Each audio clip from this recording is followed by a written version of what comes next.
So I wanted to read you a post that I did this week because it kind of is in context to what we're doing. So I wrote, showing up on video creates what Horton and Wall called parasocial relationships in 1956. So basically, the idea is that your audience feels like they know you personally when you see them on video, and these sociologists in like the 50s realized this. And when people felt like warmed up to people on video, they felt like they knew them more than they actually did because they had seen them show up.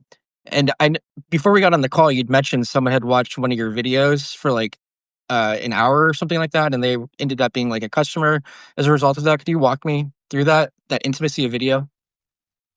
Yeah. Yeah, it's some pretty fascinating stuff. But yeah, man, my very first ghostwriting client ever um came from Twitter, and I put out this like lead magnet post, right? We used to call them auto DM giveaways, right? But Mhm. you create a lead magnet and, nice like big flashy hook, and what this particular one was it was like a thread writing masterclass. And like the truth is I basically took everything that I had learned from growth ghosts, like the Sure. like all that sort of like thread writing knowledge that I'd soaked up, and I turned that plus with some of my own like nuanced stuff that I had learned as well about like thread writing. And I just like put I think I have like a whole like written aspect of it as well, but I also did like a 60-minute Loom video, and that's what they got with the Oh wow. in this lead magnet. And this prospect or this guy reached out to me, and actually there's a few interesting things about the way he reached out. He reached out and he said, "Hey Mike, I've been super impressed by your growth on the platform." So that was one thing. Um, I'm also I'm also a fan of the Andy Frisella podcast, right? So he knew that about me as well. He's like, I also do the carnivore diet.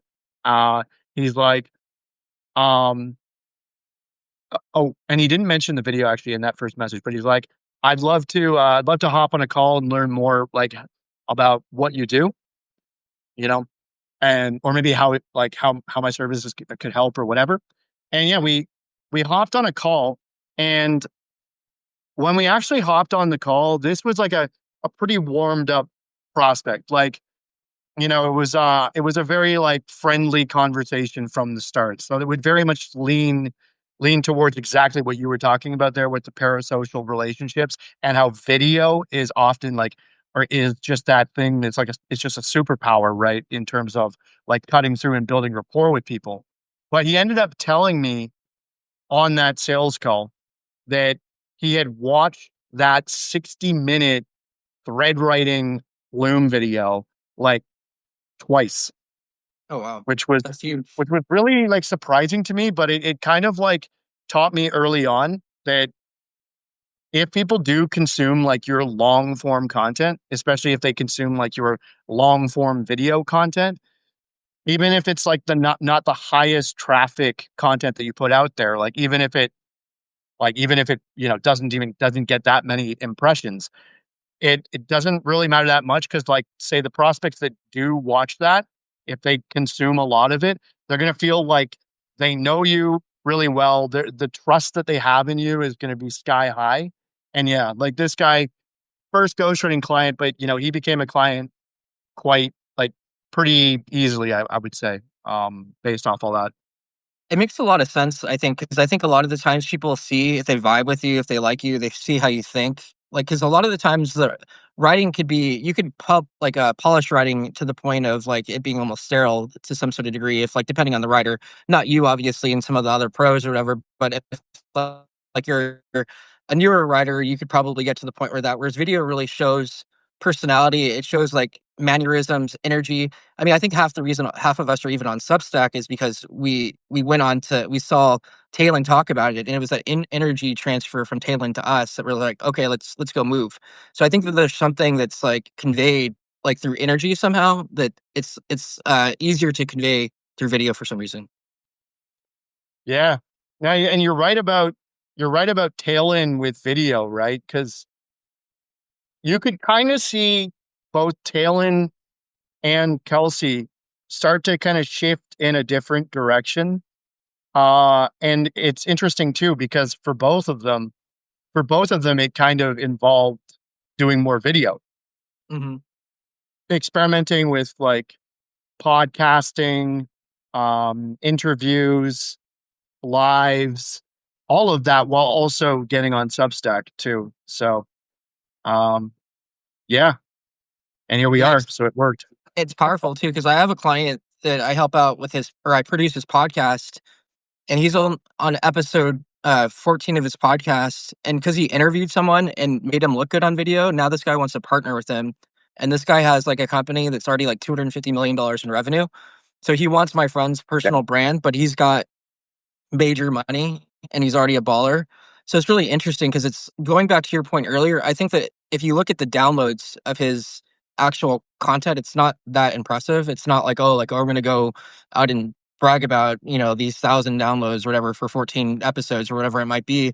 But at the end of the day, it's like, okay, like what's more important in this like relationship with this person that's like a multi-million-dollar operator that could be a potential partnership. I think people sort of get confused on like views versus like actual impact. And like you don't necessarily need a ton of views to get impact.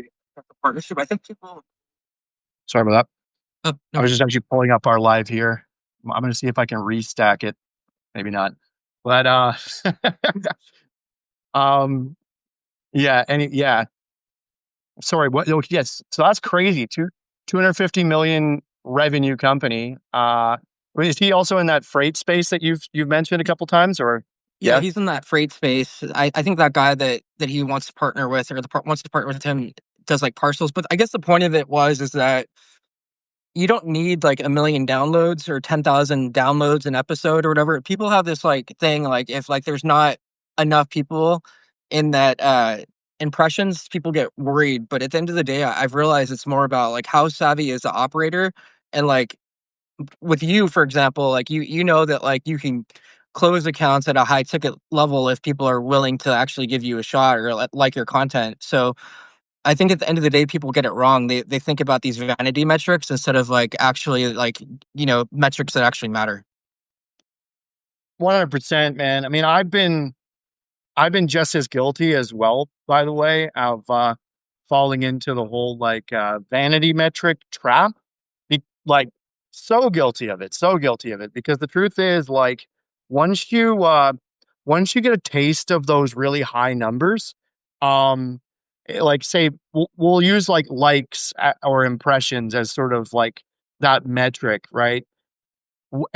Once you've also seen it convert and get you leads, um, it's very easy to also associate impressions directly with leads, which is not always the case. Like, to be honest, it is the case in my opinion when you have a post that is the right type of post that actually speaks to your ICP and like is like a lead generation type of piece of content, like an authority piece or whatever, something that kind of talks about what you do and how people can benefit from it. Yeah, Right. if you get 50,000 impressions on one of those posts, it 100% can turn into business, right? If you get 100,000 impressions on some like LinkedIn comedy style type posts that we're seeing perform well these days. I think I had another one this week. What was the one I did this week? Oh yeah, again it was like clowning on AI, and it was like I made up this like fake AI comment or whatever, like just like your great insights. Your post highlights how binging Netflix for 11 hours is an excellent way for or for like or the top notch way for like founder performance or something like this. I say like actual AI comment on a satirical LinkedIn post. I'm never leaving this platform. So just basically making fun of LinkedIn and making fun of AI comments. This is that's the type of content like that kind of content is performing well now on LinkedIn. Um yeah, but yeah, you can't, that one got like high impressions or whatever, but like, did it get me inbound leads? No, it didn't. Yeah. Um, I've seen a lot of comedy actually coming up. Dakota did one that was pretty cool with him and his fiance, and like right. he was like in like Bali or something like that, and he had like a button up shirt or whatever. And he's like, "Thank you so much for the Airbnb," and then he's like, "Hey, Alpha Bros," da da da da. Like he went all crazy and was talking about like Biggie like $10,000 in like 2 weeks or something like that. I thought it was hilarious. So like I think a Yeah. lot of people are having fun with like these skits. It seems like there's kind of becoming more of this performative or comedic skit thing going on. I feel like on LinkedIn, maybe. Yeah. It's funny too, because, so even a video like that in a roundabout way, well, I guess if you think about it as like top of funnel, middle of funnel, bottom of funnel, right? Like that's potentially a very top of funnel, like almost comedy skit type video that he did. He'll probably end up doing more of those, eh? I don't think Mhm. that that will be the last. Um, his yeah, I was about to say girlfriend. His fiance, uh, she seems to be very into video, Oh, so it seems to be getting him into video, and yeah, he'll see videos like that could be the thing, like because I say top of funnel, it could be the thing where people discover him through that, and then then when they get a little deeper into his content, they see his authority content, right? It's like, oh, okay, so this guy's a ghostwriter. Okay, and then they learn a little bit more what social media ghostwriting is from his posts. And then he drops the next launch of the cohort or something like this, right? Or like get my something something lead magnet. And there you go. That's bottom of funnel. And then, next thing then 2 months later they sign up for Gross Ghost. Right. So there you go. Like that, yeah. talk to So me a little video bit can about also play. top of top of funnel and bottom of funnel. Like, how do you look at like your top of funnel content versus your bottom of funnel? Because you're really good at long form. I would say better than most.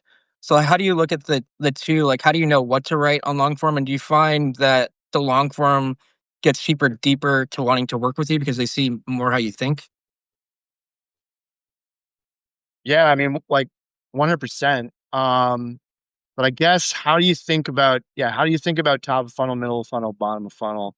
It kind of like, there's actually multiple things kind of going on, but like it also kind of has to do with like the levels of awareness. Mm, It has to do with the levels of like the 5 levels of awareness, which is a Eugene Schwartz like copywriting principle, right? mm, Um, I'll get into that in a second, but it also is kind of like it's not just that, it's also sort of I kind of think of it as like the broadness of the topic. So a more broad piece of content, like I wrote a piece of content about how AI is robbing people of like their vocabulary. mm, Well, it's like no matter even if like if you're not a ghostwriter, copywriter, you're not really in this world. Um, you might still read that and kind of like, oh, okay, that's you know that that's interesting. I get what he's kind of talking about there because everyone's used ChatGPT a little bit, and as the post goes on, I explain what I'm really talking about. So it's like maybe that's like a more top of funnel idea, or um like let's say for example when Dan Coe or one of these guys or Dakota, let's say, if they talk about writing, but they talk about writing in a way like that's more broad, like it's not like how to make your first $1,000 online without yada yada. It's more like writing has these like 3 main benefits. Like that's not a great hook, but like, and it's like, it helps you clear your mind. It da da da da this and that, right? It helps you become more clear on an idea and some little message to wrap it up or whatever, right? mm. That's maybe more of a top of funnel idea that takes somebody who's like never considered because if we're thinking about their ICP, it's somebody who wants to make money online with writing, you know. Um, so maybe that takes somebody who's never really considered making money with writing online, and kind of just brings them into that world because everybody knows what writing is, and maybe they just never thought like, oh, you can use it to become more clear on your ideas, to clear your mind when you're stressed, and then like one other one, right? And it just gets them into that world. Whereas that that one about like how to make your first $1,000 online, without without quitting your 9 to 5 or something like this, right? Like some idea like that is pretty bottom of funnel. Like it speaks directly to their exact ICP. Somebody who's a lot closer to like to actually buying, you know? Right. So Have you found that certain things, like certain newsletters, popped off more for you as far as getting clients, or like certain ideas that you've recycled that you're like, okay, like I don't know, maybe it's like I grew my account to 20,000 LinkedIn followers in this amount of time or whatever. People see that and they're like, oh, I want that. I don't know if there's certain things that get people excited that you've realized. if I'm looking at say my Substack newsletters, the ones some of the ones that have performed the best, we'll look at like open rate, overall views, like reactions. One of the ones that did well was how a $500 mistake turned into a $5,000 per month business. That was and that was like on my restaurant marketing days, and how I basically signed on a client for $500, right? That, remember that Mhm. one where it's Yeah, like, yeah. and he was like, I like that too because it had month. numbers and specificity in that hook. So that was cool. Yeah, I think Yeah. yeah, the specificity. I think the specificity in that hook is a big part of the reason why it actually did well, right? Hmm. Something you got to think about with these hooks is that I don't know. I've been trying to optimize them more so that they fit into an email subject line. Hmm. But interestingly, like some of the longer headlines, even though the whole thing would not fit in an email subject line, some of the longer ones did actually perform the best. So I think what that tells you right there is that the whole hook does not have to fit into the email subject line. In fact, if it doesn't, that might actually prompt someone to open it up even more if you think about it, because it's like if they're on mobile and they see something like how a $500 mistake and they don't It's see anything updated. else, it's like, huh, what's this about, right? So maybe it just builds curiosity more versus like another one I did recently, people buy from people they hate. Hmm. A good chunk of that would have shown in the email subject line. Um, yeah, when I first got on Substack, my open rates were like, I mean, the first couple newsletters were pretty high, like sky high open rates, man. Uh, the first one 50%, next one 57, next one after that Yeah. 57, next one after that 61%, and Yeah. then little bit of a drop off, but still kind of in this like 40% range. Um, yeah, The wild yeah, thing too is I did a little bit of studying yesterday, and I was looking at my analytics, and it said like 20 of my subs came from notes. And I was like, from the Substack notes, and I was just like, that's such a clutch feature that they have, because they basically figured out a way to get like top of funnel people interested in what you're doing. And then I guess Substack has follow, but they also have subscribe. Follow is like, I guess people are trying to like keep track of you, but they don't necessarily want to go that deep. But then like subs are like a little bit deeper. So it's really interesting that you even get that opportunity just from that like notes feature, which is pretty freaking cool. yeah. Yeah, actually, that's an interesting topic, by the way. We could dive into that one for a second. It's like, so notes, right? Um, Notes and newsletters, and then you got your follows or your followers and your subs, right? So it's like you're absolutely right that it's kind of like somebody follows you because maybe they saw, probably this is the way it went. They saw one of your notes and they liked it, right? They liked your style, they liked what you were talking about. right? Maybe they like the personality behind it, um, or the subject matter, right? So they follow you for that reason. But they're kind of like, well, I don't know if I want to subscribe yet because let's look at the reality of it here.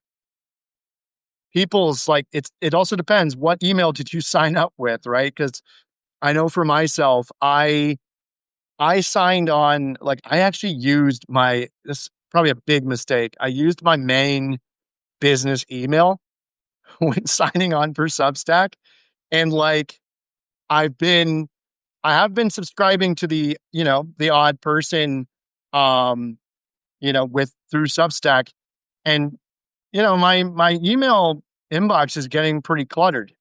So I think that what it is like you're still kind of competing for inbox space. And it's like a person has to really like your stuff and really feel like there's going to be a lot of value on the back end if they're subscribing, if actually subscribing to you.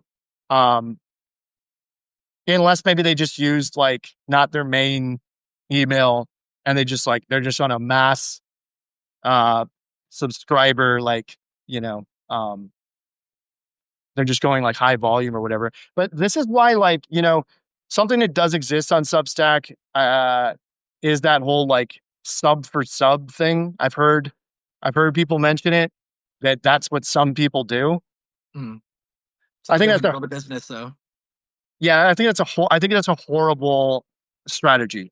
Uh Yeah. it's just a horrible strategy because like I don't know, like if that's how you want to get subscribers, then so you just had someone subscribe to you where the whole premise of them subscribing is that they want you to sub back.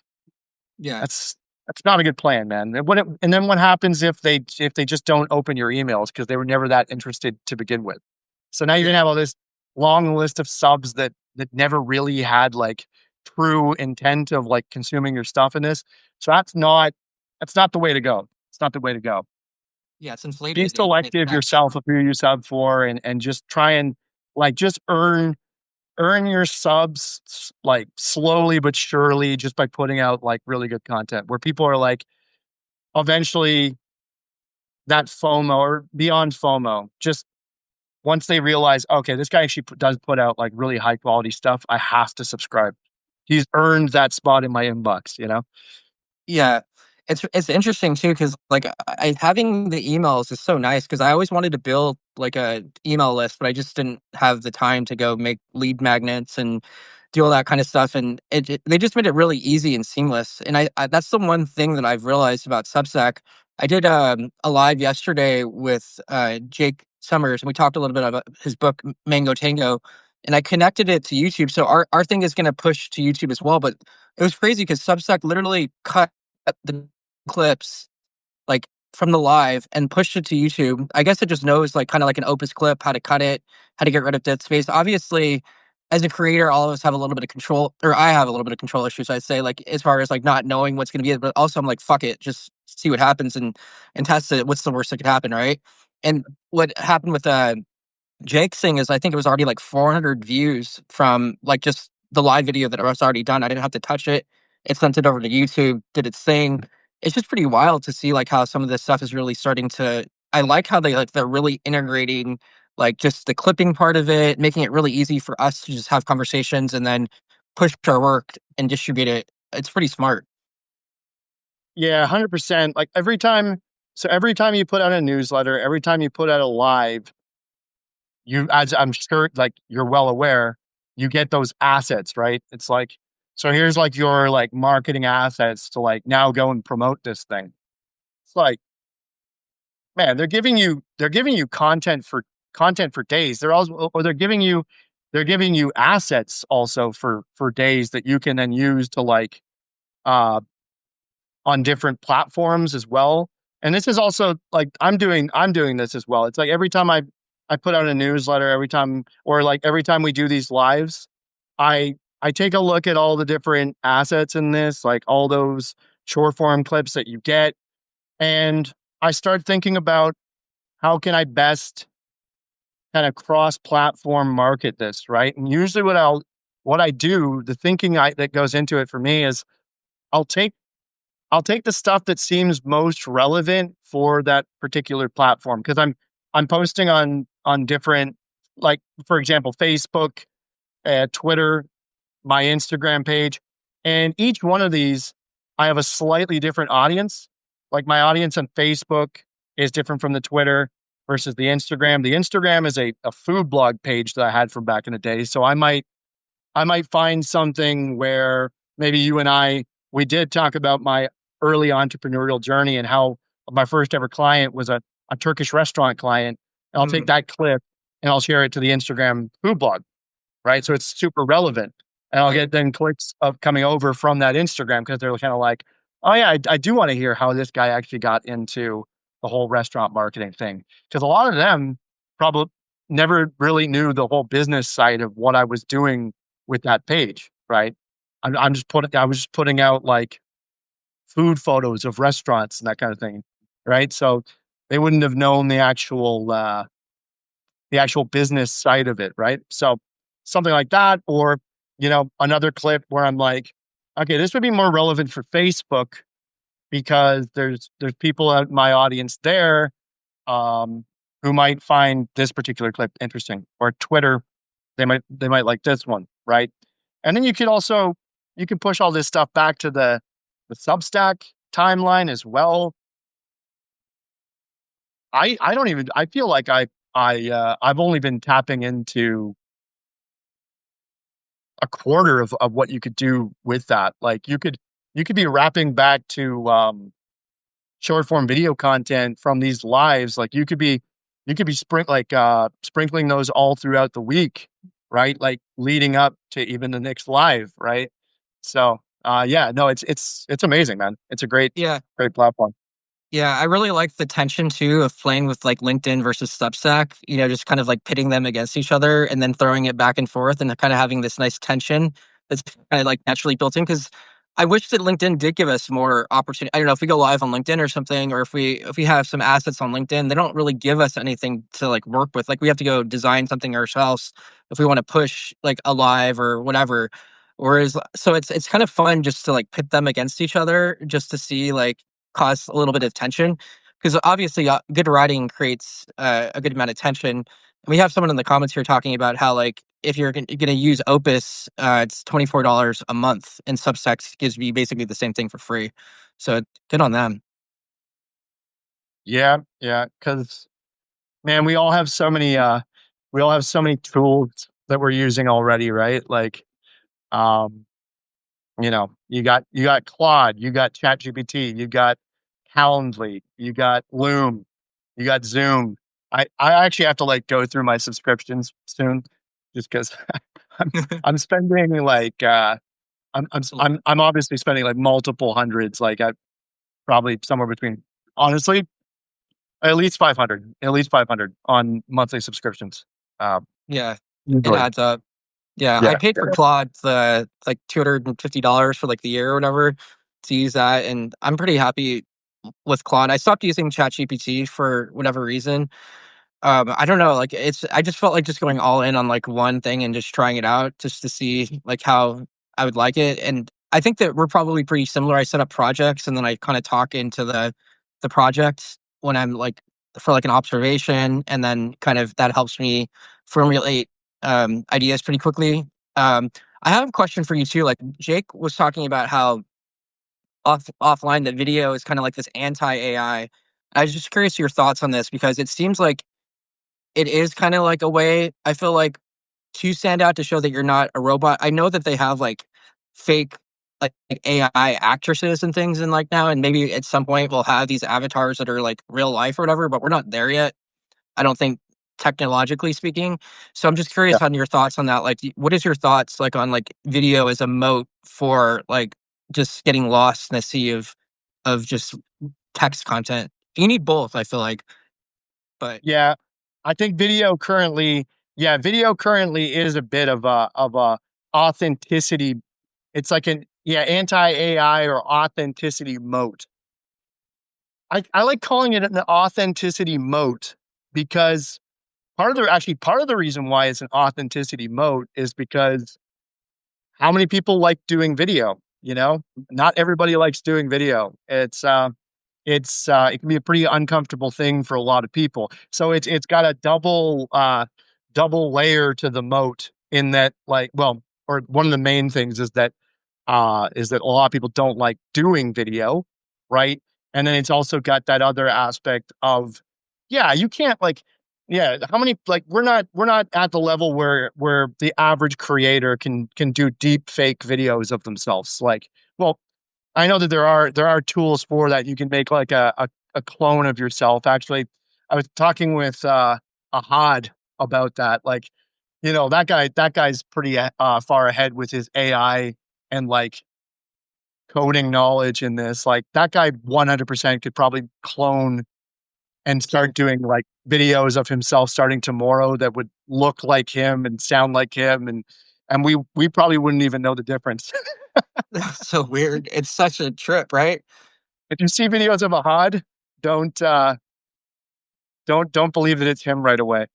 um It's so yeah. weird too with these other creators that are fake, like AI creators, or whatever, and they're like making money or whatever. That's just like just a trip to me. That it's just a lot of them too are like these like beautiful girls that are just like really gorgeous, and you're like, oh, they just made this like fake beautiful girl, and then like somehow like people are like, oh, I'm gonna latch onto that. It's like an odd time that we're living in right now. Yeah, I don't know.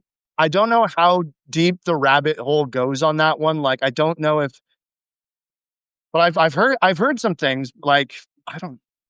I think, man, I think honestly, this is a little bit PG-13 territory, but I think that there's dudes making like this is pretty horrible, but they're making like AI OnlyFans models, Oh, and whoa, yeah, I'm pretty sure like rip, pretty sure they're actually fooling people on that, which bizarre. is weird. Right? Yeah. Yeah, some people have like just some people have no morals and ethics when it comes to business. Like, I mean, like, yeah, if I had zero morals and ethics, man, yeah, about a year or two ago, I could have just like started in, they call it OFM, like OnlyFans management agency. I don't know if you know about that, right? I haven't heard of it. It's like, I got actually I have a little story about that where I once signed on for a coaching program with a where the it was kind of angled at like, we'll teach you how to do Facebook ads. We'll teach you how to like run the whole agency side of things, from sales, prospecting, all of that, systems, operations, all that.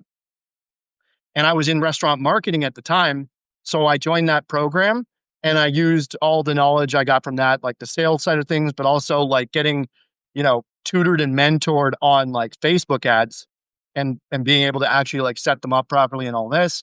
And kind of took my restaurant marketing business to the next level with that program.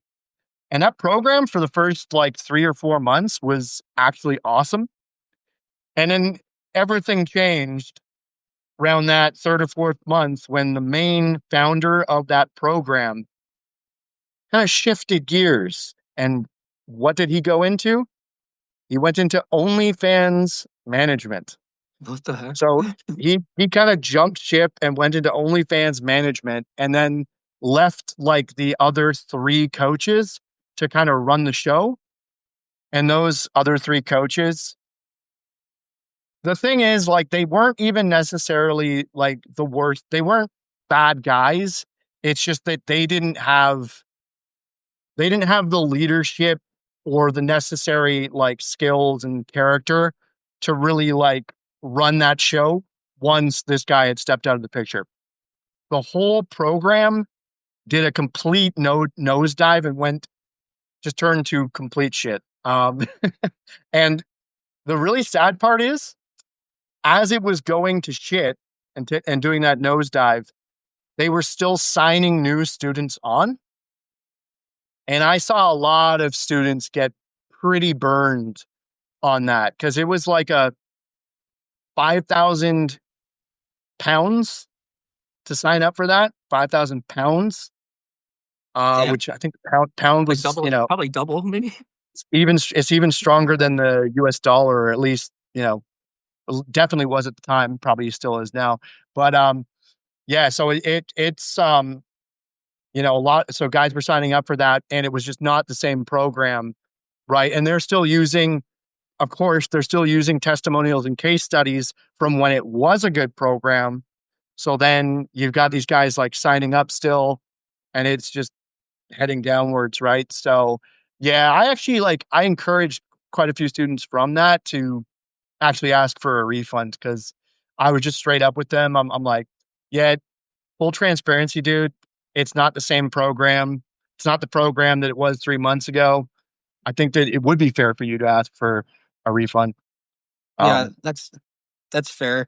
Let's talk a little bit about your own like kind of hero's journey, if you will, and like the peaks and valleys of entrepreneurship because I feel like it's so hard to like just get your first client, your first $1,000, your first whatever. Like that boulder is like pushing a boulder uphill because like you have no like, and when you're first doing it, I think I read a post that you did the other day or a note that you talked about, like, I got my first customer before I had, like, a testimonial or something like that, and I think a lot of people get stuck in different stages. They're like, "I need testimonials before I could sell.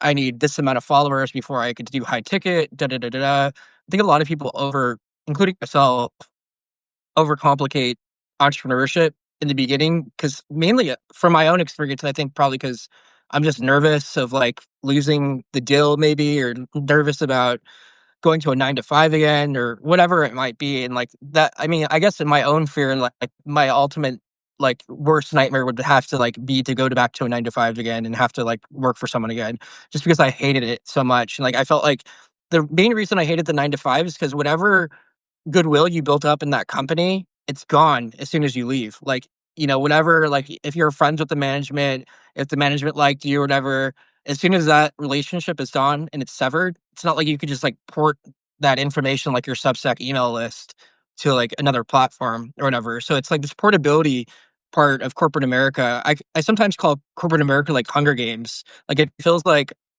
this thing where people are just like in this there's just, like, misconception that there's a security there when there's really not, and I don't know, I just for whatever reason, I was sick of being in that cycle, and I know that cycle's hard to get out of for a lot of people, but I'm just curious, like, some of your thoughts on some of this stuff. yeah, yeah. There's so much I could say on that. But yeah, one thing. Just talk about the corporate America thing for a bit. Like, Sure. I've gotten the impression for a long time because I've seen certain things on LinkedIn that are actually like kind of mind boggling for me because I've been out of that corporate world, having to work like any 9 to 5 job for a while now, right? So when I see some stuff on LinkedIn from that sort of like from the open to work crowd, Sure. man, open to work LinkedIn, and I've never heard anybody refer to it that way, but it definitely is a thing. It's a corner of LinkedIn. It's a very sad sad corner of LinkedIn for the you know, Misconnections. yeah, yeah. Um, it's like you hear these like horror stories of like people where they've applied to like I don't know like 500 500 different positions or something, and they've done like 30 or like 60 interviews, right? And they haven't landed a job, right?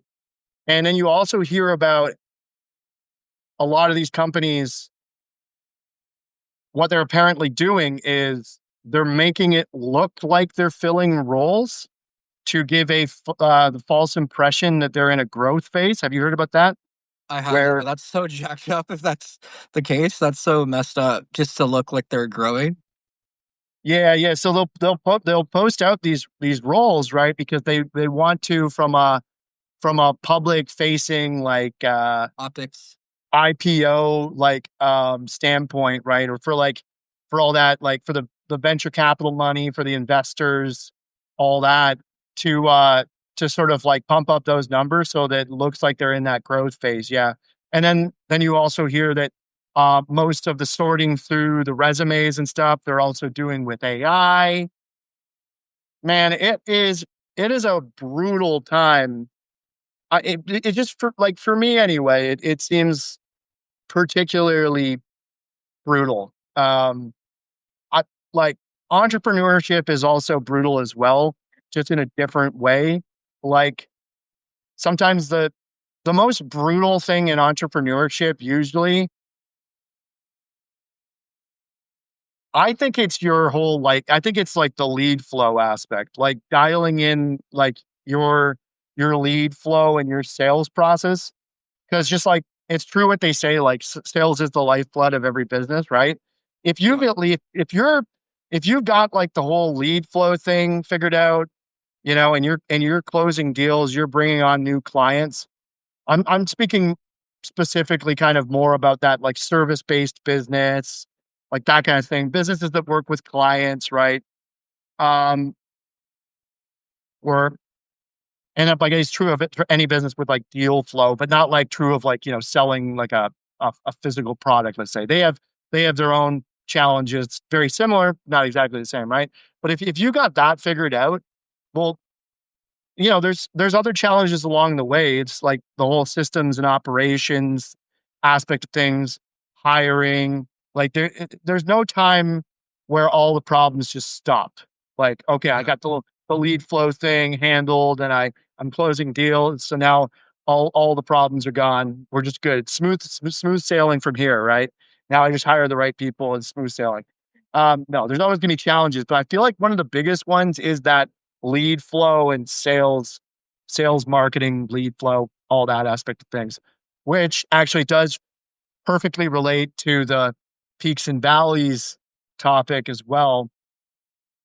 But something actually was from your live with Jake yesterday. Um, that guy Thomas, another ghostwriter from our community, Mhm. he he sort of like chimed in with something that like I feel like I've said it as well. Um, he actually may have got it from one of my, uh my emails, but I said something about, like, how it's better to have, like, so you imagine, like, you compare a service-based business to, like, a corporation. It's like having if you have 10 clients, let's say, in a service-based business, compare that to having 1 boss in a corporation. It's like, yeah, like, clients can churn, right? But you have 10 clients, man. So it's like a lot of clients have to churn before you're in a really bad place, right? So, and then you're also prospecting and this as well. So what's truly more risky at this point? Yeah, markets can shift. Like it can be harder to get leads. Entire algorithms can change, right? Saw that happen with LinkedIn. That LinkedIn algorithm change, I swear to God, I think it probably wiped out so many businesses that were like completely reliant on LinkedIn content for like lead generation. Like, unfortunately, like it wiped a lot of people out, right? And now a lot of people are recovering by adding cold outreach and that kind of stuff, like whatever it might be, ads, cold email, you know, LinkedIn DMs, whatever. But yeah, uh, I kind of but the stopped the peaks and LinkedIn valleys. DMs. Oh, sorry, go ahead. Okay, okay. No, I kind of stopped my LinkedIn DMs for a minute there, and I'm gonna start ramping them back up again, just because I felt like that's like the quickest way to like get business by just like direct outreach. And I was kind of scoffing away from it for a while just because, like, I don't know if it's like I don't want to say elitist, but just like, oh, I'm a creator, so the leads are just going to come to me. It's the kind of like attitude or whatever. Maybe entitled is one way I was maybe thinking of it, but to some sort of degree, I feel like the reaching out makes it a lot easier to go out and close business. I feel like it's just like a quicker way, but it's a little bit more hand to hand combat. Yeah, yeah, and I ended up writing about this yesterday, where I talked about like because I realized something, right? Uh, I spoke about this both in a note and in a newsletter, and it's kind of like this idea that because what happened, I kind of fell off in doing LinkedIn outreach. Like, which is, you know, kind of bad in a way, but it's funny because I stopped doing LinkedIn outreach, but I also had these deals come to me like inbound, right? Right. And this coaching client that came out of nowhere who just found me through someone else's post on LinkedIn who had spoken about doing coaching with me and must have said some positive things. And so she found me through that. And then she just came inbound, right? And then I had another lead come from Substack, right? So, like, there is a lot to be said when you kind of go, and the overall sort of like philosophy of this email was about how if it's kind of like good to go from like that hunter mentality to kind of more like a magnet Mm, mentality or mindset is what I called it. I called it the magnet mindset. mhm. Uh, and but the thing is, I said at a certain point in the newsletter, it's like, well, by the way, I'm not saying that you should completely stop cold outreach. In fact, you should most definitely continue to do cold outreach. Right. But it's more about the mindset and how like you should have this magnet mindset even when you're doing cold outreach, where it's not like I'm the hunter chasing you and I'm gonna keep chasing you down until you sign Right. up, buddy. Like I don't Yeah. care if you haven't responded to 15 of my messages, like just boom, boom, boom. Hey John, just following up. Hey John, you still looking to grow your brand on LinkedIn? Like kind of dude hasn't replied after like 17 messages or something. It's like I think there's a lot to be said about send a couple messages, maybe drop like like a valuable resource or something. And if the person still hasn't responded at that point, I think there's a lot to be said, especially on LinkedIn, where you want to avoid getting blocked and reported. That's the truth as well. A lot to be said about just like stopping at a certain point and Yeah. spacing out your follow up like big time. Like because otherwise your value kind of does get diminished because you're just that guy where it's like every 3 to 5 days you're back at the top of their inbox just like everybody else, right? So and I And you also made then like a compared it to like dating, right? mm, And how like well, it's kind of also like that concept. I didn't say this in the news. I wish I did now, but it's like absence makes the heart grow fonder. It's kind of like if say you're dating a girl, right? Like if you if you're the guy who like constantly is just like, "How are you? How's your day going?" Like just doormat. constantly, constantly, constantly. The problem is the problem is that there's another guy who she's talking to who is not doing that and instead is spacing it out and like, he texts back, but he hangs back a little bit more, right? He's not quite as eager. And that's the guy, I hate to say it, that's the guy she's gonna fall in love with. Versus the other guy who's like texting at all times of the day. And it works kind of the same way with prospects, where they fall in love with the one that sent a couple messages in the beginning, and then didn't message for like a month or something. But then he does wrap back around, with a very strategic, hey, and by the way, thought you might find this resource valuable, right? I just put together this like whatever it might be. Like if you're a ghostwriter and you're like for like LinkedIn, and let's just say that you focus more on like the leads and opportunities side of things. It's like this guide to how to set up like a LinkedIn funnel that um converts leads on autopilot or something. There you go. All right, like, and you just drop that valuable resource strategically. Like, yeah, that's the one where they're kind of like ended up actually checking out that resource. Yeah, let's book a call. Right.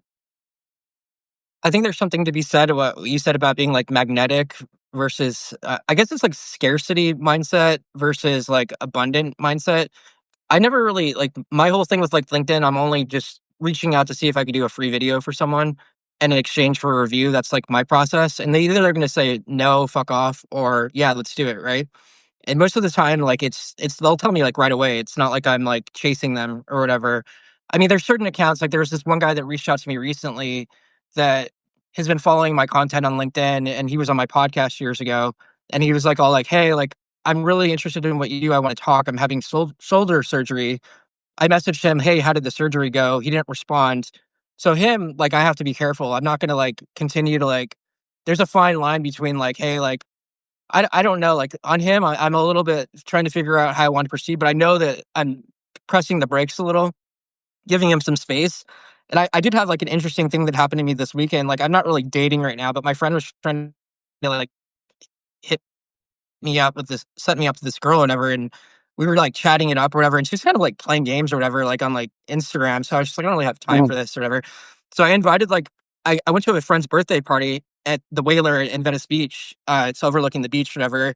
And this girl's there, and I went there, and I texted her before or Instagrammed her. I was like, "Are you gonna be at this thing?" And she's like, "Yeah, cool." And I invited this other girl that's like my neighbor. I didn't expect her to show up, so I'm sitting here having a conversation with this one girl that my neighbor shows up, this other girl that's like a cool like musician or whatever. And then her friends like, oh, like, hey, like she started like asking questions. She's like, oh, that girl showed up for you. She's like interested in you. And I was like, no, I think she's just friends or whatever. But it was really weird because like I didn't create any like I wasn't trying to create drama at all, but it made me more interesting because I didn't care. And like it just sort of showed that like there's this weird thing where people are like, "Oh, I like if this other girl is interested, then it's almost like the social proof of like content where they're like, oh, like there's something about him that they like, so I like it too." It's a weird human herding mentality thing that I don't quite understand and I don't really subscribe to myself.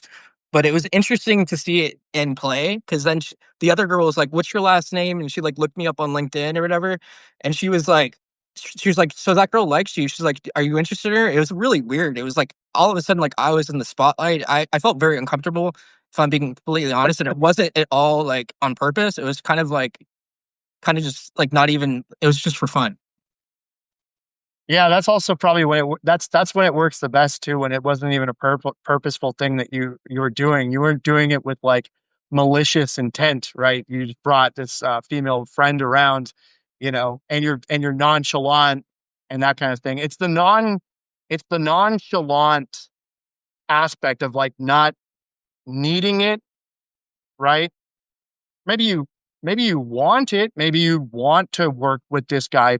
Like now, I'm flipping it back to LinkedIn, Sure. right from, right from dating. Yeah. Yeah, but like yeah, like maybe you think that you could provide a valuable service for this person, right? But you don't. You're like not like desperate and like chasing them down because that's just like repellent, man. It's repellent for prospects. Man, I'm like coming up with all these like terms on the fly here. Like I just came up with prospect repellent.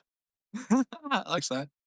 Man, like I'm just realizing I could have gone so much deeper on that newsletter too. There's actually so much here where of comparing like sort of dating and like attraction to like prospecting in this because literally found the same things. And it's like sometimes I think the reason like why if you it's like why you probably shouldn't panic if you didn't send like, oh man, I didn't send 100 LinkedIn DMs last week. This is the end of the world. My business is going to plummet. But it's like, yeah, that could actually create kind of like a bit of space in a way that creates more of like this like magnetism. And maybe like, okay, so maybe one week you're really focused on like content creation, right? Like the reason why I fell off with LinkedIn DMs is because I've actually been just like so focused on Substack, like Same. almost obsessive with Substack now. Sure. And not as active on LinkedIn. And it's just like funny that you do that, right? And it creates this almost like vacuum effect where it's Yeah. like, where's Mike?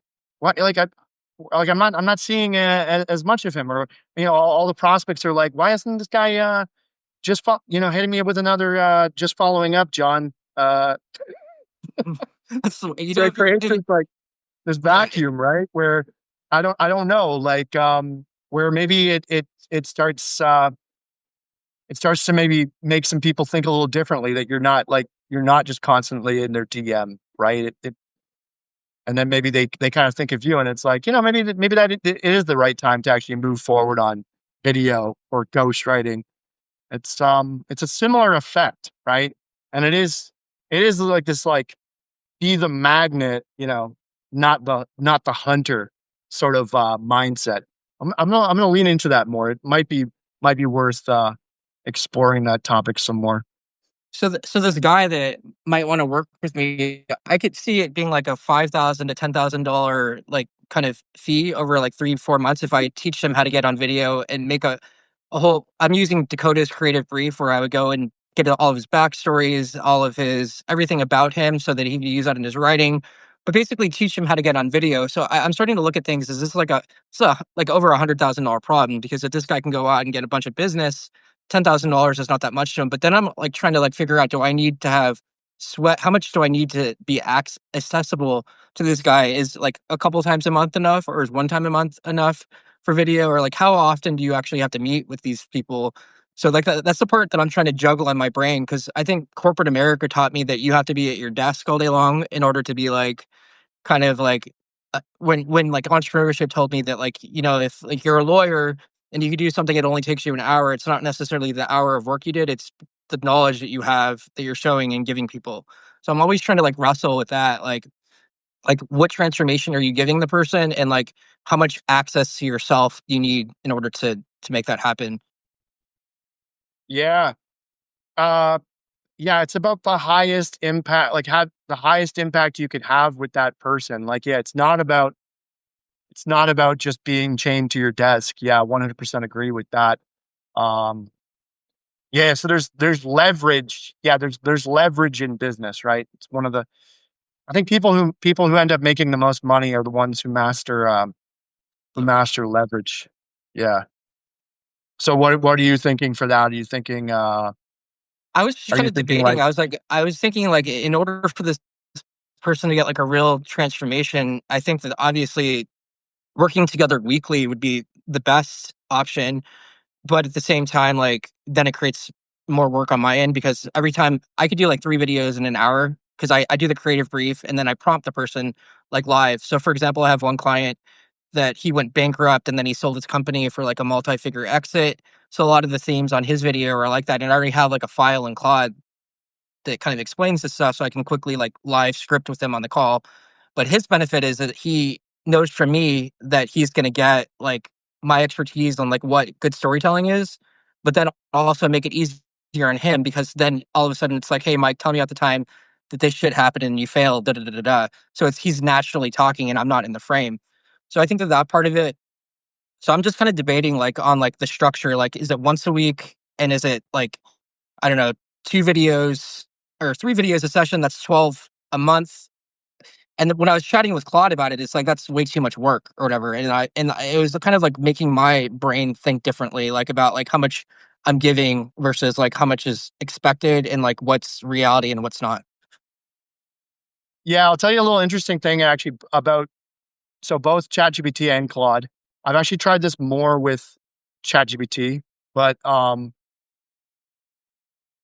was just talking with somebody else yesterday or on one of the calls about how, like, AI still has like hallucinations and stuff like that, right? And sometimes it could be pretty wild.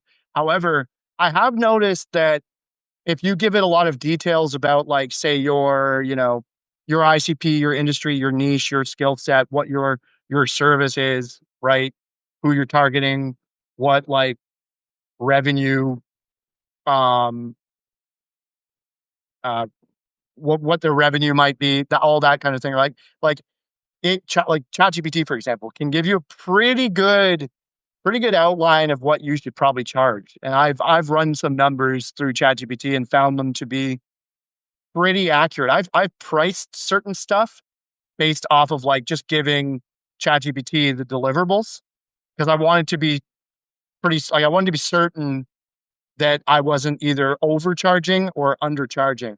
And there's been times where um ChatGPT gave me like very accurate numbers for stuff where it was not my usual project. It's like somebody, like a client who wanted me to write like a lead magnet for them, like that was going to be like multiple uh I don't know, it might have been like a might end up being like 15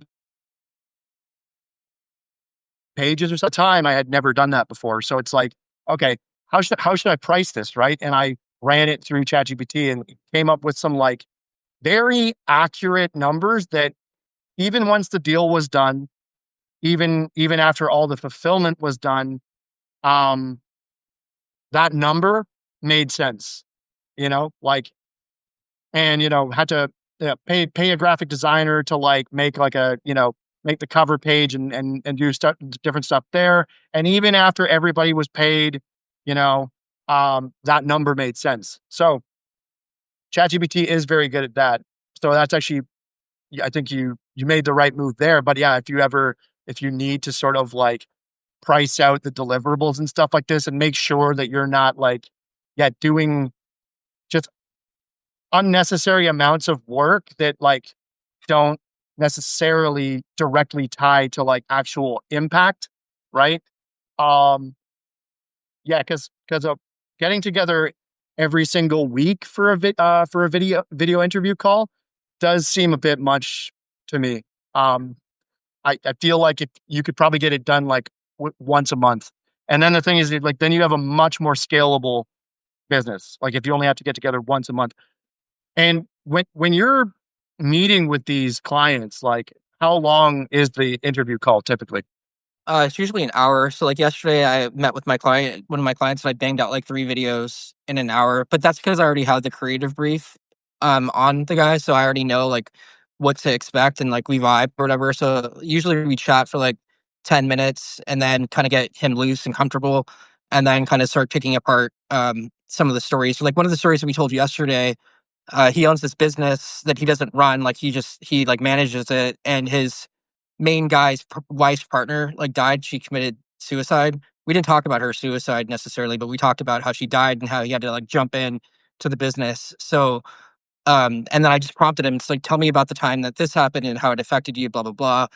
I grabbed that content through Riverside, did like the 4K file, and then caption it, send him back his videos. Yeah. So the idea is either it could be like a system like similar to ghostwriting, where it's like a month's worth of video content, or it could be like, all right, here's how to do video, like in like almost like a cohort, which is like more like one on one, solve that problem for them so that they know how to do it themselves and remove myself from the situation.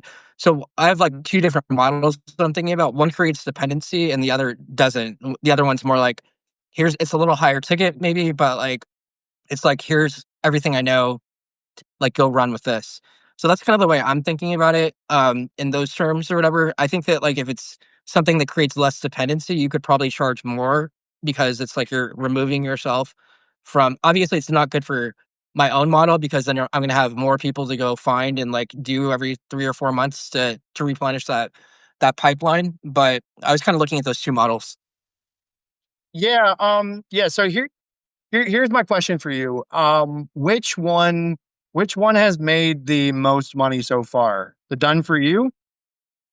Um, I haven't actually started exploring the newer one with a package of me.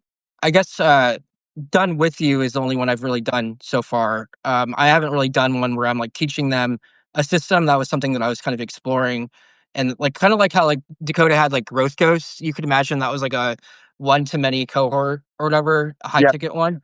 I was thinking about doing something like that, similar, where I'm basically just meeting with them extensively, like once a week for like 4 months, but it'll be like a higher ticket, like $10,000 or something like that, with the creative brief. And then I give them all of my knowledge, and then then I don't have to work with them anymore.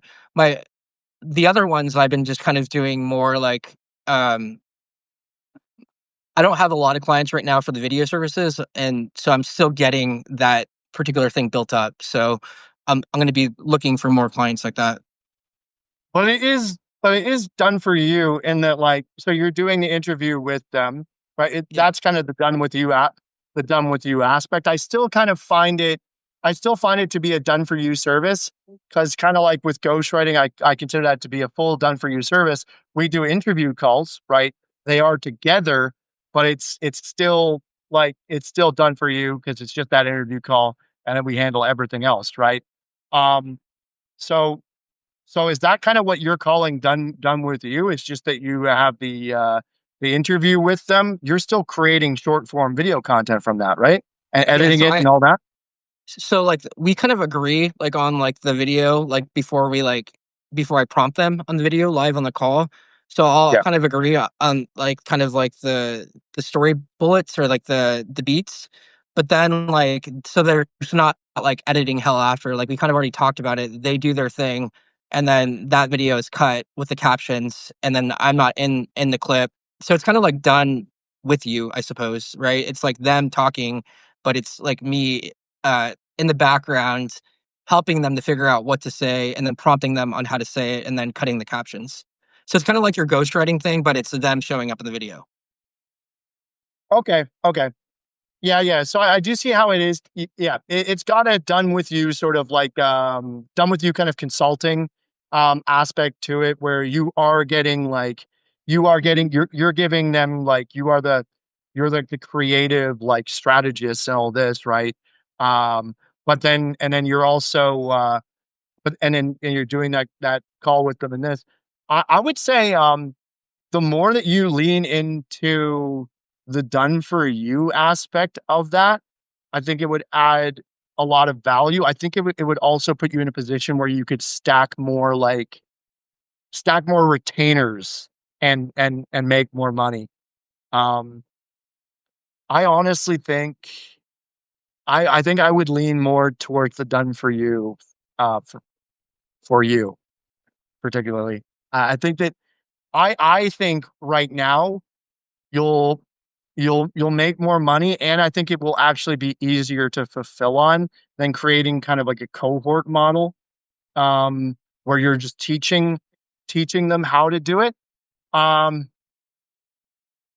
it depends. Like if you do the cohort model, uh, who would you be targeting, and what do you think you would charge for that?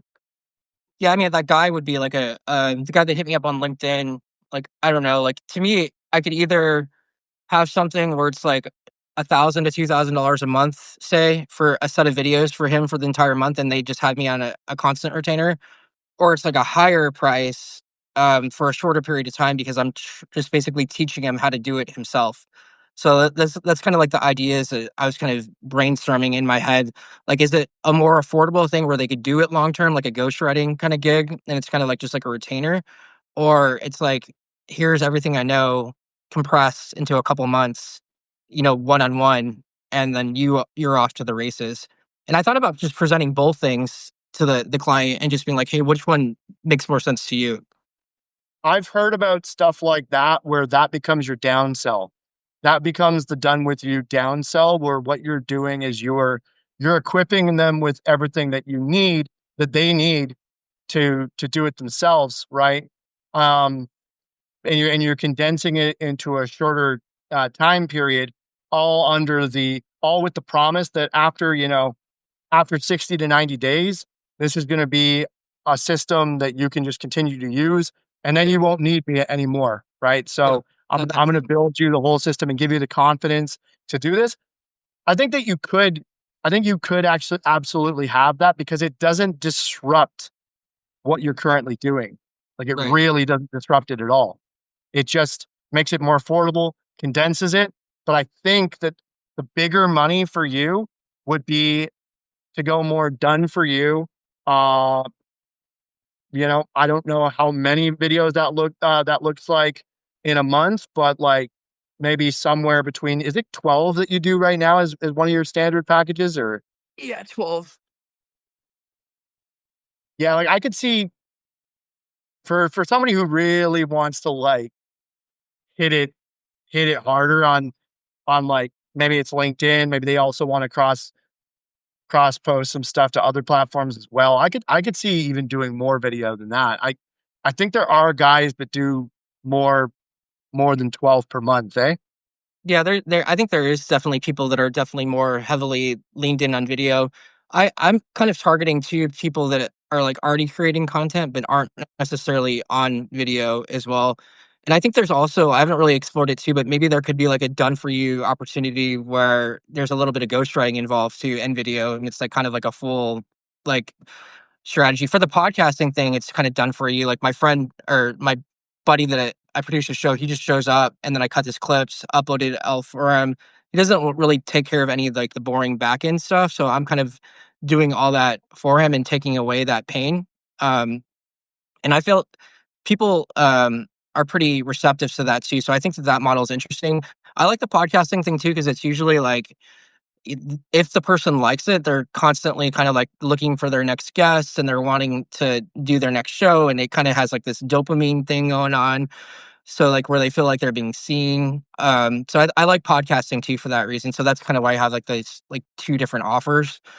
But I also realized too that there's a lot of people that only talk about like you should only have like one offer. I didn't do that. I kind of like created two different offers, and I don't know if like it's right or wrong. I just feel like I think that there's something about that value ladder. Sometimes you'll have like someone that wants coaching, and I'm not if someone wanted to hire me for coaching, I'd probably do it too. It's not like I would turn away business just because it wasn't my main offer.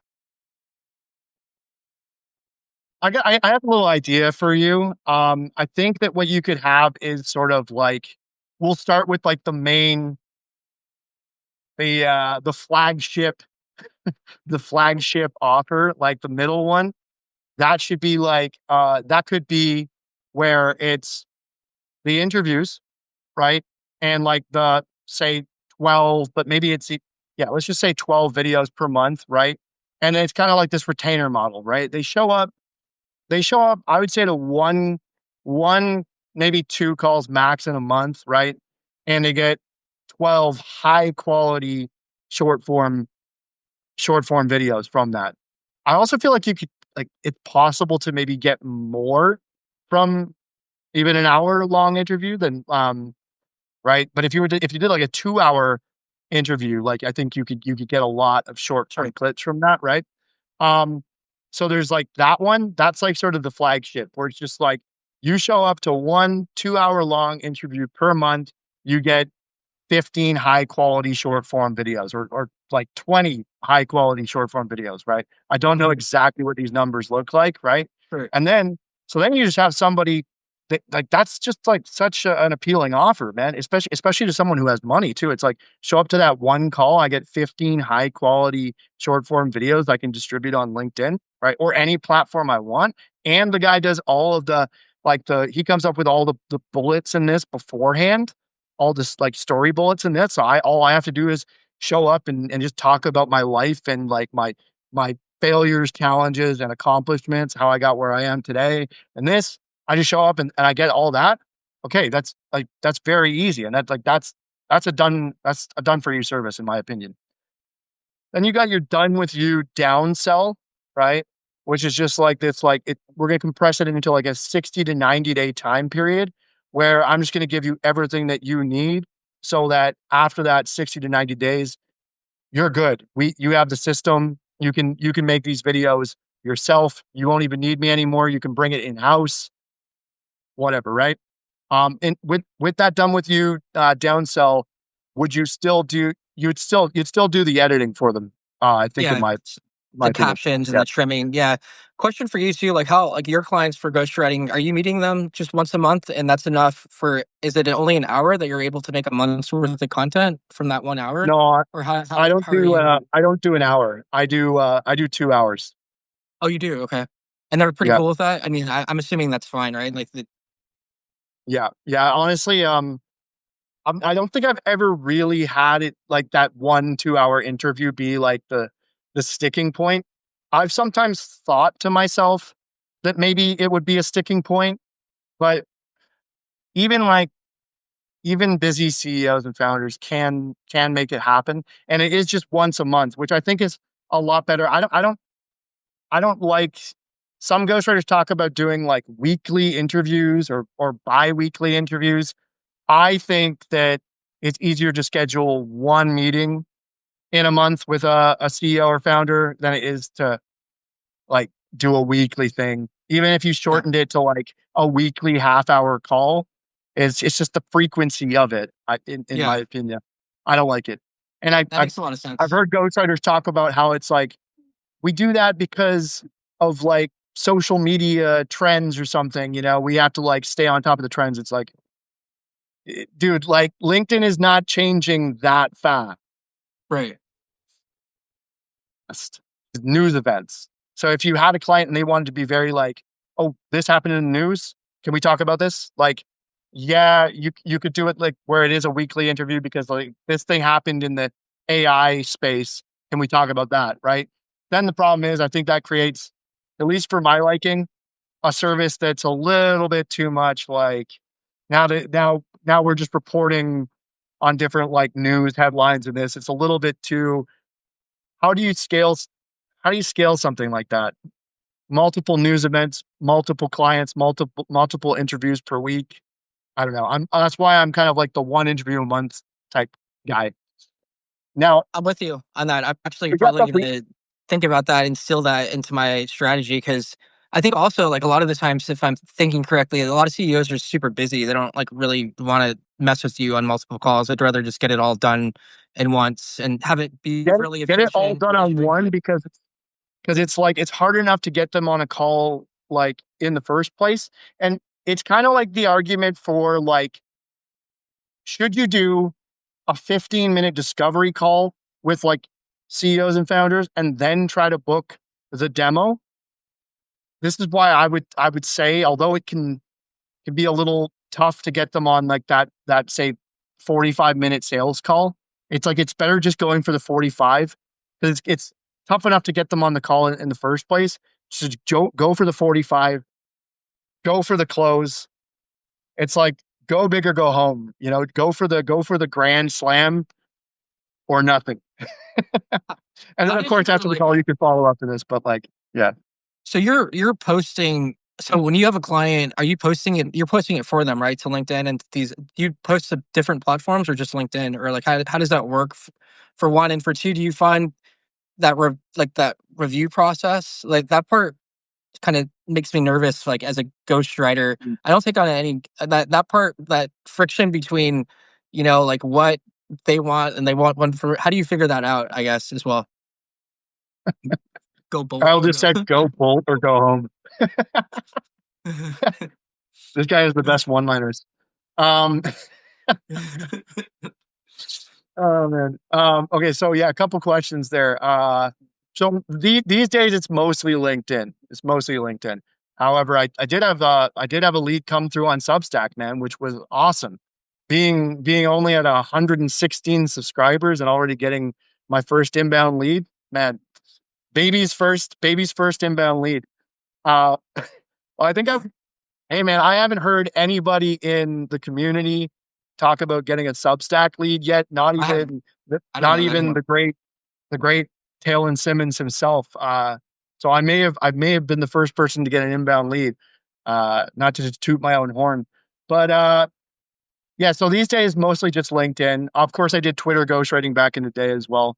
And man, what was the Yeah, review process? the part that makes me nervous, right? Even if I had taken on like a ghost writing slash video client or whatever, if I combine the two, the part that scares me about the ghost writing is like like how much they want to go back and forth, like in the revisions or whatever. Or do you have that problem, or is this something that I'm like overthinking? Okay, so yeah, the review process, there are times where it's so smooth, right?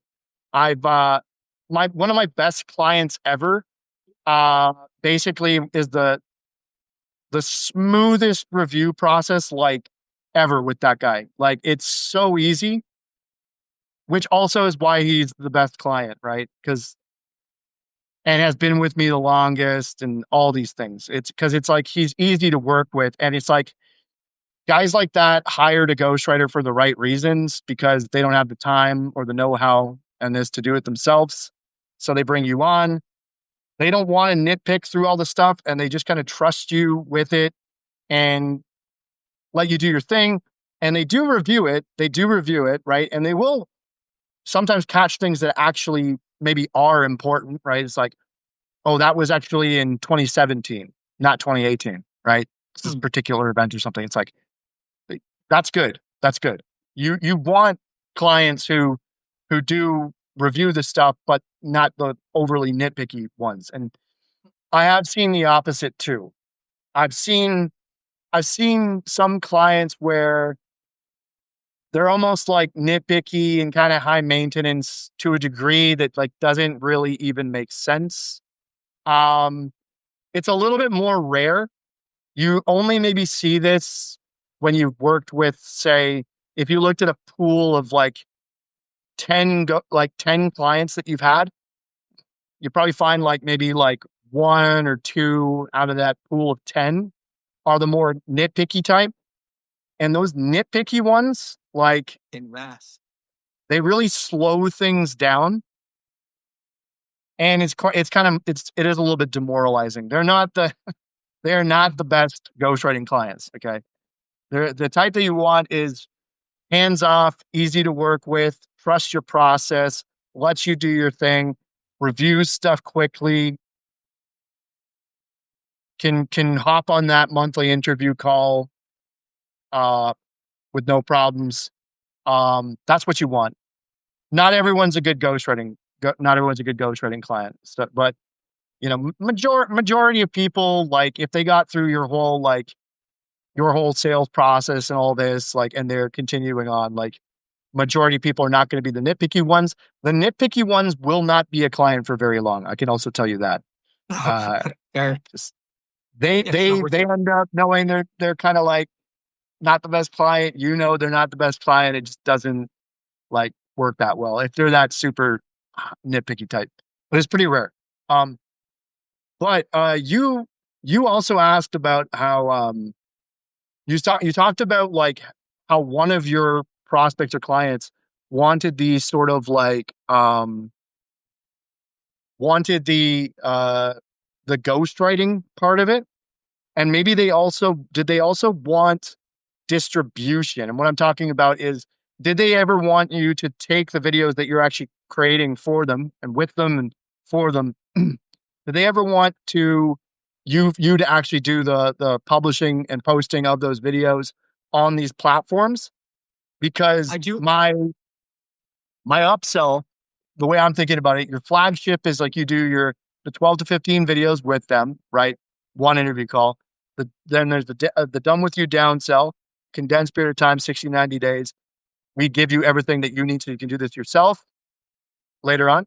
And then your upsell, I think, should be like the full distribution for them, where then you take these videos that you did for them and you help them actually like distribute that. I need to add that for the video only. I do it for the podcasting. When I'm doing the podcast, I put it to like Spotify, to Apple, to YouTube for my clients, and then kind of do everything for them on the back end. That's all part of the process, but I haven't developed that same sort of thing for the video clients that I have. I just give them the videos and they post them themselves. But could be like a nice value add to basically write the post for them, to post the video for them. I had a person that like owns a software company that he doesn't have any visibility right now, and I know that his marketing department kind of sucks. So I was thinking about pitching him like a writing slash video offer, or for like a couple grand a month or whatever, to like see if he could do it. And the way I'm looking at it too is like, if you're gonna go hire someone, it's good luck hiring someone for 20 grand or whatever, right? Like that's like any somewhat skilled at what they do. So I think that like that's kind of like the way that I'm starting to look at things, like almost like, I think we talked about this before, like a fractional CMO kind of vibe. Where so I think it's just about finding these people that are like not visible or need to be more visible, and then just pitching them on something that makes sense for their business. Yeah. And with those three, I feel like you have everything that you need where it's like some people won't want you to do the distribution for them. They're like, no worries. You give us those 12 to 15 videos per month. My marketing team can then distribute those on LinkedIn. Like, no worries. Like, could even be could even be a VA that they're like, my VA will handle that, right? Right. Uh, then again, who's writing the captions? Like, or maybe maybe they're okay with like, they with having the transcript of the video, and that like is easy enough for them to create a quick caption. You could even just use, especially since they're in the transcript, you could use something like Claude and actually get a good caption out of it, only because there's a transcript.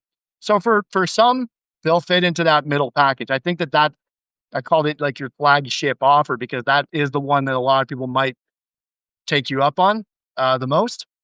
But then having that full like distribution, like we'll handle it for you, and then maybe even adding more of a ghostwriting aspect where you just kind of like fill the space for them, like and do like some, some text posts in between the video that are also based on the overall interview. And then that's a real like upsell type package. Um, but I think that, I think you're really underpricing yourself. I think you're underpricing yourself right now. Cause do you sell that middle package right now for like 1,000 a month? The last one that I quoted was like 8 videos for like 1,000. I'm honestly just working some of the numbers out in my head too to be like to figure out like how to. So this lady that I closed, she was a friend, and I charged her $1,000 for like 8 short videos. So like I don't know if that's undercharging or not, but she was also like a friend, so it was kind of like I felt weird kind of pitching her in the first place. So yeah, what are your thoughts? Like how much I never really know how much to charge and how much like I'm leaving on the table and like what's possible, I guess. I think a lot of it is like trial and error. And I'm still kind of figuring this stuff out. What are your thoughts on like how much you could charge? Yeah. What? Just let me. I'm putting something actually into ChatGPT right now. Let's see. I Sure. didn't plan for this to be a call where we would go through your offer here, but it's No, I'm but I down think for it. Yeah. it does make for some interesting content. Hopefully, what's like the market rate?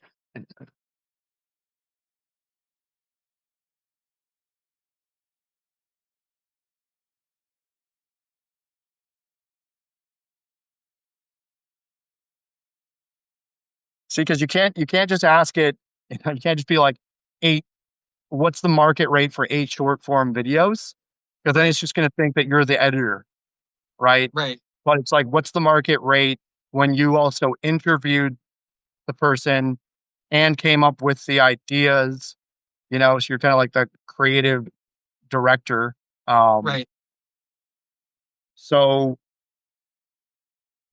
okay, so yeah, high level pro editing, motion graphics, psychology driven hooks, um, basic package, standard package, premium package. Okay, wow, yeah. Um, it's saying like premium prac, p- uh, premium package for like 8 videos. All of these are for like 8 videos. Um, the basic package would be between $500 to $1,200. This is factoring in like across the entire global market, right? Like Right. Right. um so somewhere between 500 1,200. And I also did, yeah, so I did talk about how like you'd be helping with planning and stuff like this. So it says even with the basic, it's like this assumes you provide structure or someone else plans topics. Um, okay.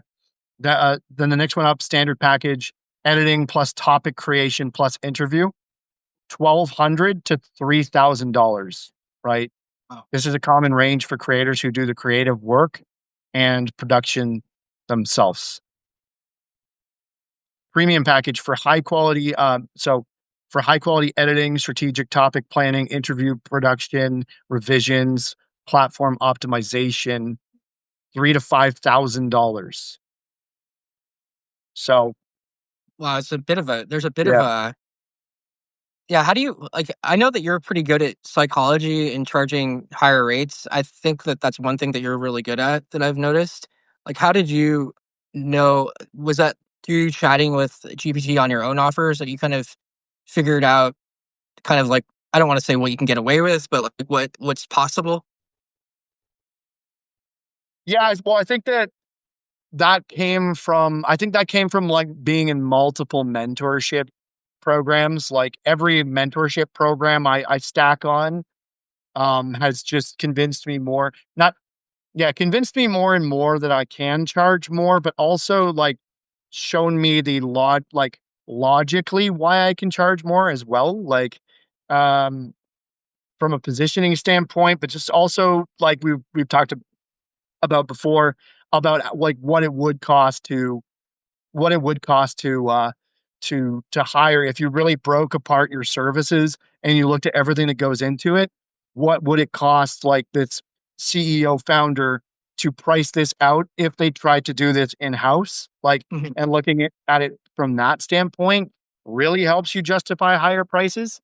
Um, so the chat GBT aspect of things is more like the number crunching, the logical number crunching behind these higher numbers, and it allows you to like, I mean, like what I'm seeing here, usually it's a big wake up call because basically what it's showing you here is that for 8 videos, even at the on the most basic, well, okay, so then like if we're looking at just the editing, because it did start with that, it's like entry level simple edits can be like between 25 to $60 per video. So I guess on the very bare minimum, if it was just the editing, like the video and all this is already done at $25 at $25 a video for 8 videos, you're looking at basically $200, right? Right. So yeah, for just the editing alone, you can get it done for $200, but there's a lot more that goes into this. And the whole topic creation and the actual interview process, it's kind of like it's kind of like a bit of a copywriting service because you're kind of coming with the hooks, Mhm. right? And you're coming with the interviewing chops, right? And yeah, so it's a valuable service, man. And like we've been talking about, like video helps people cut through. It's because it's AI proof.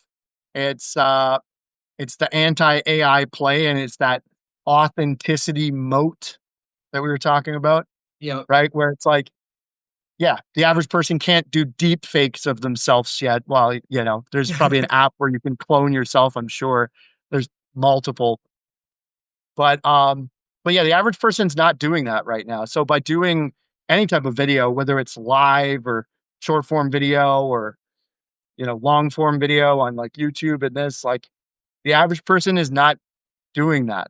So yeah, it makes you cut through more like really well. And if you think about some of the people that you've been purchased from, different mentors and stuff like this, sometimes it was a video that either got you In the into door.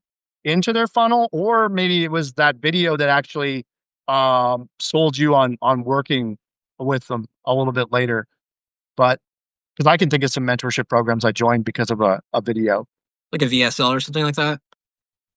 Um, no, not always a VSL. Sometimes like a short to medium length like video on YouTube, or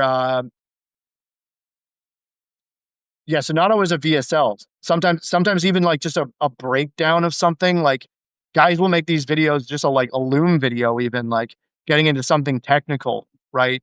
And post that on YouTube. Stuff like that is good too.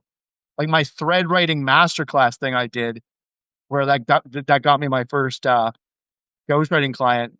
That was just me doing a Loom and like, you know, screen sharing this and like diving deep into how my approach was like with thread writing, you know? So it's, it was actually a technical breakdown. So, and by the way, that comes back to the whole top of funnel, middle of funnel, bottom of funnel thing. Something like a technical breakdown of how you do something is very like bottom of funnel, like shows like your competence in this, right? And for like a done for you service, like you could see that why that video worked, right? Is it because you went so deep that the person's like, "Oh, I don't wanna do this myself, I'd rather just hire Mike?" Is that kinda like the idea? They're like, "Oh, I don't have the time to figure out all that stuff," and take on that work. Yeah, and that works particularly well with Done For You, where it's like you can kind of show your entire process, right? To the point where they're kind of like, wow, this guy really knows what he's doing. This is also a ton of work, and I don't have time for this, right? Yeah. That makes the Done For You buyer um, move forward and buy versus with coaching, um, coaching and mentorship and like and more that like say B2C done with you type services. Sometimes it's about not selling the exact how because that's part of what they're paying for to get into the actual program, right? You can kind of Right. see that even with like say like Dakota and Talen's content versus say like the content a ghostwriter puts out. Um, be more beneficial for like Dakota to talk about his life before ghostwriting when he was like an engineer working out in Western Canada and this, or like working at Domino's Pizza, Right. and then got into ghostwriting. Now he travels the world and you know, and changes people's lives with online writing. You think some of this stuff is like kind of living like a cool life and doing cool things and then just making good like part of it's just like selling people on the transformation or the journey. I guess their thing is like that's kind of like getting people into ghostwriting, I assume. Like when they're talking about like traveling the world, making good money, da da da da da. Like that's kind of like buying into that lifestyle. Is that kind of you think their goal? Yeah, and that's another thing too is like that works very well for selling like B2B coaching and mentorship. It doesn't work quite as I don't think it works quite as well for selling like B2B services. However, it does show that you're a real human with a personality and it does build trust. So it's like if I told my own transformation story, right, of like how I got into ghostwriting, transition from restaurant marketing into ghostwriting and maybe some of the pitfalls and those like and peaks and valleys like we were talking about, right? Well, the B2B like that founder, right? The B2B founder who wants like ghostwriting services, he he might like that might help him buy just simply because he knows more of your story and it like humanizes you more than if you just dropped like authority content. But it doesn't work the exact same way where when Dakota or Talon does a transformation story, this ghostwriting prospect who wants to become a ghostwriter is actually signing on with them because they want to change their life through writing online. That seven-figure CEO founder is not looking to change his life from my story because Yeah. he might relate to it. He might be like, well, yeah, that does remind me of like where I was like 10 years ago when I was bridging out of the 9 to 5 or something like this. And then, you know, and then I built my business and this. But he's at a different place. So he's kind of focused more on like how your solution can help him in particular. He's not looking to break into ghostwriting and Yeah. travel the world and this and that, like, you know. So it's slightly different how you sell B2B versus B2C. Yeah, a question for you too, because are you looking at like it seems to me like LinkedIn is more B2B. Obviously, there's creators over there and everything. There's a whole ecosystem over there, but it seems to me like Substack is more operators and it's more like writers and creators.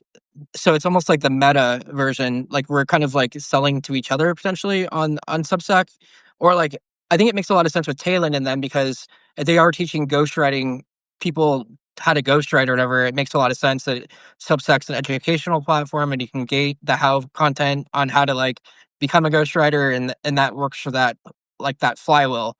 But not everyone is like yeah, like some of us are just like doing a service for people. So it's interesting how we can break up these different markets. Is that the way you're looking at it too? Like Substack's more like educational or other kind of creators? Um, I do think there's some truth to that for sure. But And one thing I will say is that, yeah, like, Substack could actually end up being an amazing, it probably already has become an amazing lead source for those guys, for Talon and Dakota, because think about how many writers there are on Substack, right? And think about how many writers there are on Substack who don't make a lot of money right now. And maybe part of the reason why they're not making a lot of money right now is because they're actually hoping to go the route of monetizing exclusively off of like paid subscribers, which that's an uphill that's an uphill journey, you know? Um, Not everyone's gonna become Tim Denning in the first stick you're not gonna become Tim Denning in 60 days. Yeah, he How does to not give a become fuck. Tim Some of his Denning in posts just 60 like days. fucking. Some of his little tweets on Substack are just like, dude, he just lets loose. I like his style. He does not give a fuck. Tim. Yeah, he really doesn't. A lot of it's just kind of like do whatever the f- do whatever the fuck you want. Like that's kind of like the main message I've picked up on. It's like, you could just do whatever the fuck you want. Or like I saw one yesterday. It was just like, repeat after me. I can do whatever the fuck I want. I can do whatever the fuck I want. I can do whatever the fuck I want. Yeah, he's at that level too, where, well, everyone's kind of at this level. Like, but but I think what he's doing with notes, right, is he's a this is a prime example of what I was talking about earlier of like top of funnel content that doesn't go very deep and it's kind of like broad enough that just about anyone could kind of understand, kind of get curious, hit that like button, check him out, follow him.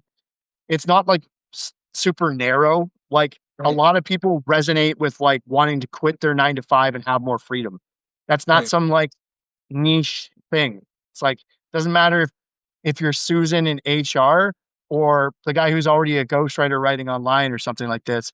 A lot of people, when you say like, you can just do whatever the fuck you want and travel the world and have more freedom, right? Whatever. Like, um, like that's a lot of people will resonate with that. It's very top of funnel. So what like a guy like Tim Denning is really probably doing is he's using the notes as that top of funnel content because he still wants to drive more subscribers in this. And then his actual newsletter, which I'm not even sure if I'm subscribed to his newsletter right now. I I should see what his content looks like on the back end. It's probably a lot more. Well, it's obviously longer form, and he probably goes a lot deeper. And there's probably there's actual selling in the newsletter, right? Where maybe you can like sign up for like I actually don't know eh, I don't know that much about what Tim Denning sells on the back end. I do know that he does make quite a bit of money uh, from just paid subscribers, but he must have some back end products as well, right? So he probably sells more of those on the back end. Um, was there something else we were talking about there right before the Tim Denning thing? I Oh, actually do have a. Or maybe unless you Substack. have something. Do we Yeah. do I see it as a creator to creator type of thing? Um, I do see a lot of people selling like Substack growth course, this and that, or like uh the the right build and scale page. I saw that they had something where it was like how to create a how to create a course. Um, like a course on how to create a course. I'm pretty sure it was.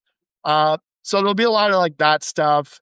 Um, Kind of coaching that courses and coaching and mentorship for that B2C creator space. Like 100% Substack is like super, super like that's because it's a creator first platform, right? So Right. there's a huge opportunity there, right? It's like you're selling to your service could potentially depending on positioning, and it's like you could help any creator on the platform depending on how like narrow or broad you want to go, right? A lot of people are looking to grow, monetize, and all that.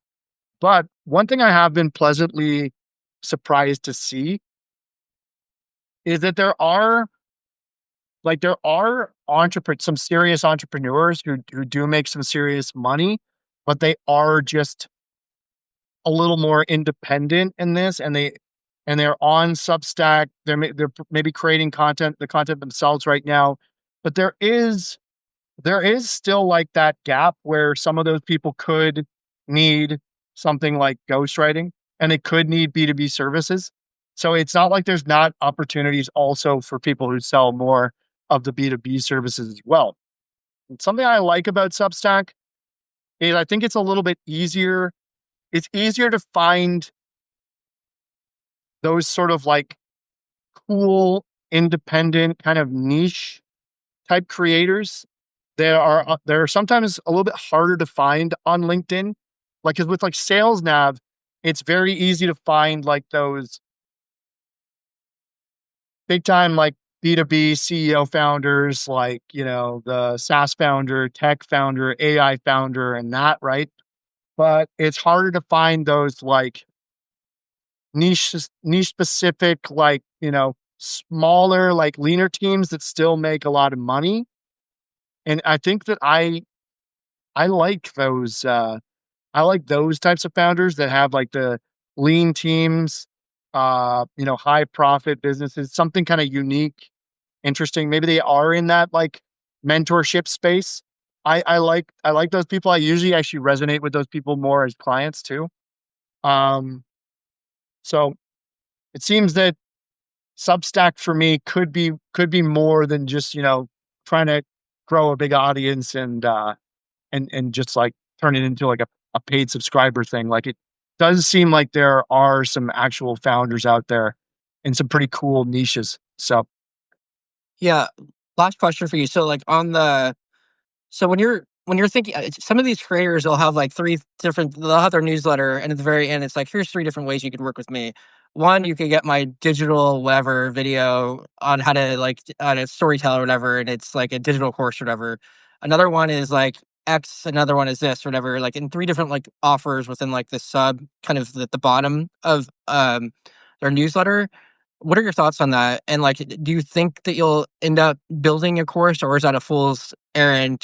It's better just to go focus on high ticket clients and build a course that 5 people buy or whatever.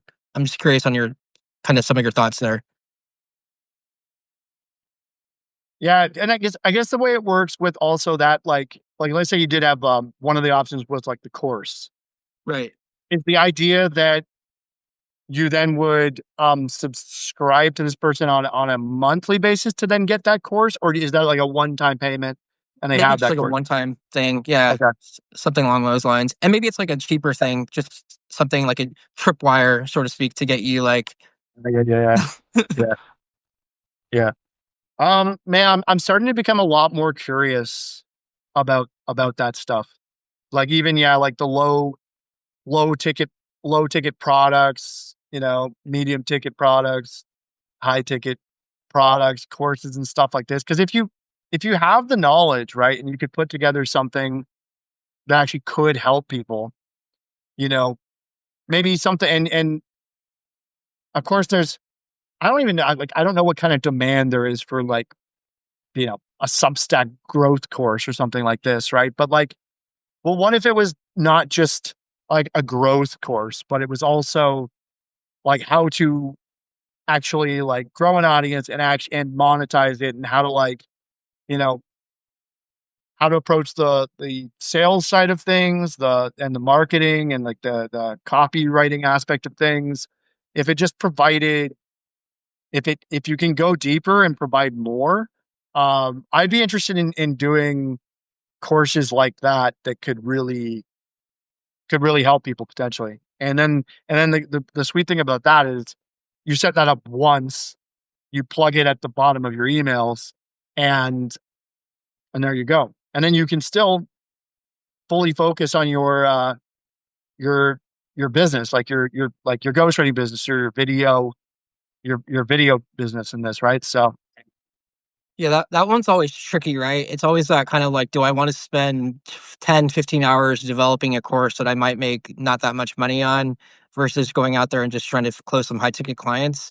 And I think that there's always, and I don't know if it's something about the audience size, and once you reach a certain level of audience and you have more authority, maybe it's easier to push more of those things to more people. I don't know. I think it all helps as you grow. Obviously, the more you grow on each platform, the more, because you got like 20,000 people on LinkedIn, and let's just say like you grow your Substack to 10,000, then at some point you do have kind of like economies of scale, and then you could probably sell something to more people like digitally or whatever. But yeah, I don't know. I haven't really explored it too much myself.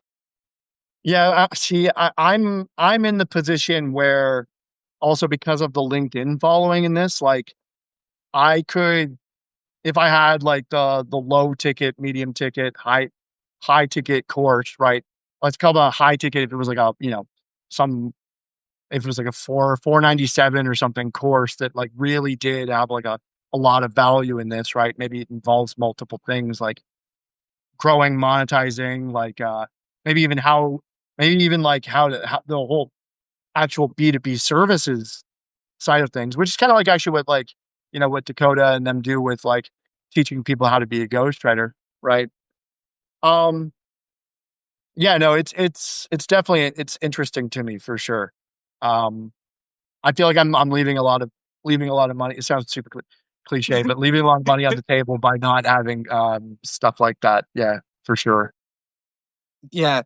Anyways, I think that's probably a good time to finish up for today. Are you down for next week at Friday? Of course, All of right, course, let's do man. it. 9 It's a.m. become a is good for weekly you. thing. And everyone else too Um, on the call, join us. Or do you want to do 9 a.m. or 10 a.m. next Friday? yeah, we're doing Friday next week, right? Yeah, I'm Friday is good for me if that's good for you. Yeah. So is that 9 a.m. PST? Is it? Yeah, PST. Yeah, which I think is like 11. So 11 a.m. Eastern. Cool. That works. Sweet. Awesome, man. I think Eastern it's 12/9. Oh, is it But 12? Okay. Yeah, we'll double check that. But yeah, yeah, man. I'll set it up. But thanks everyone on the call that's actually here, and then everyone that actually participated in the comments. I saw some cool comments flying through there, so I thought that was interesting to see. But yeah, man, I'll see you on the timeline. Awesome. Okay, take care, man. Great, See ya. peace.